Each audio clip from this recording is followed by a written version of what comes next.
আদর বুশরা আপনি আইডি থেকে লিখেছেন, বিয়েতে গান বাজনা বা স্টেজ করে ভিডিও করা হয়, এক্ষেত্রে যারা ইভেন্ট ম্যানেজমেন্টের ব্যবসা করে তাদের কি গুনাহ হবে? জি, অবশ্যই গুনাহ হবে, কারণ আপনি স্পষ্টত এবং প্রত্যক্ষভাবে একটি অন্যায় কাজে সহায়তা করছেন। এই ধরনের ব্যবসা যারা করেন, ইভেন্ট ম্যানেজমেন্ট বলুন, ধরুন আপনার কোনো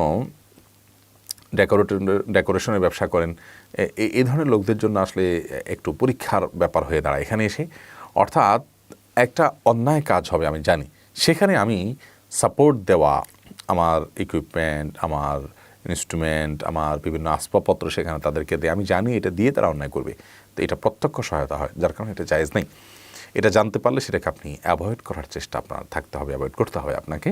এবং হালাল বেছে বেছে চলতে গেলে হয়তো রুজি কম হবে, আপনার উপার্জন কম হবে, আল্লাহ রাব্বুল আলামিন বারাকা দিবেন এবং এর বিনিময়ে আপনি জান্নাত পাবেন। সব কিছু যদি দুনিয়াতে আপনি মনমতো চান, তাহলে সেক্ষেত্রে আখিরাতে আল্লাহর কাছে কী আশা করবেন? আল্লাহ তাআলা আমাদেরকে স্যাক্রিফাইস করার এবং ত্যাগ করার তৌফিক দান করুন আল্লাহর জন্য।